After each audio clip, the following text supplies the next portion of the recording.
In negotiations, many people try to force agreement.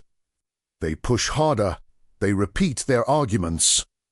They try to convince the other person using logic and pressure. But this approach often produces the opposite result. Instead of agreeing, people become defensive. They resist the idea even more, because nobody likes feeling pushed into a decision. Professional negotiators understand something very important. People are far more likely to agree with an idea when they feel it was their choice, not something forced on them. So, instead of trying to make people say yes, skilled negotiators guide the conversation in a way that makes saying yes feel natural. And when this happens, agreement becomes much easier. Why do people say no?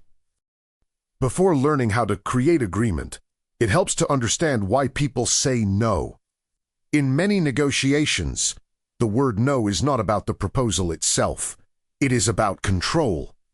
When someone feels pressured, saying no becomes a way to regain control of the situation. It creates distance. It slows the conversation. And it protects their freedom to decide. This is why aggressive persuasion often fails. The more pressure someone feels, the more strongly they defend their position. But when people feel respected and involved in the decision, the psychological resistance disappears. And suddenly, the conversation becomes cooperative instead of confrontational. The power of small yeses. One powerful strategy used by experienced negotiators is creating a series of small agreements. Instead of asking for a big yes immediately, they guide the conversation through smaller steps. For example, they might begin with simple questions.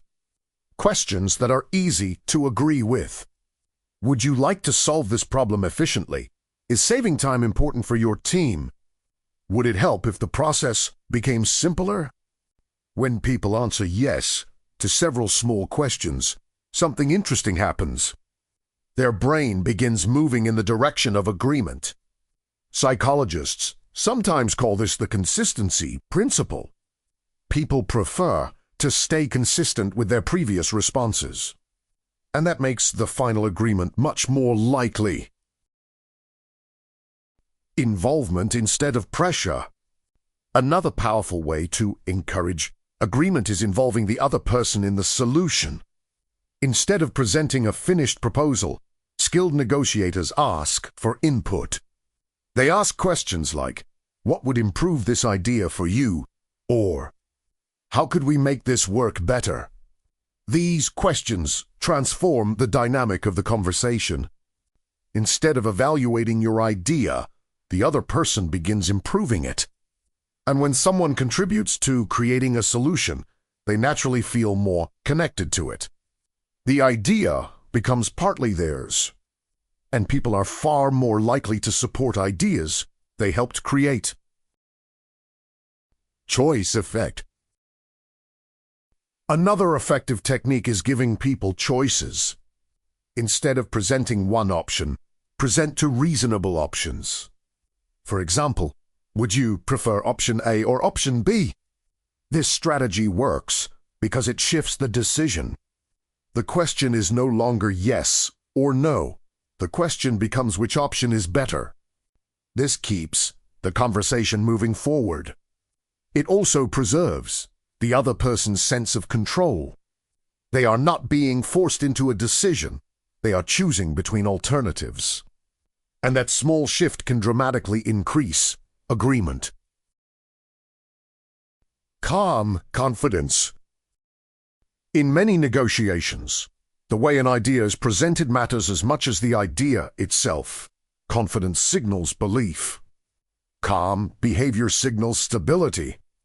When negotiators appear relaxed and certain about their proposal, it creates psychological reassurance. The other person senses that the situation is under control. But confidence is very different from pressure. Confidence invites trust. Pressure invites resistance. This is why experienced negotiators speak clearly, move slowly, and avoid emotional reactions. Their calm presence makes agreement feel safe. And when people feel safe making a decision, they are far more likely to say yes.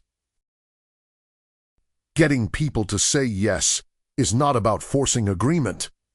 It's about guiding the conversation, reduce pressure, create small agreements, invite collaboration, offer choices, and maintain calm confidence. Because the most successful negotiations rarely feel like battles. They feel like two people working together to find the best possible solution. And when that happens, saying yes becomes the easiest decision in the room.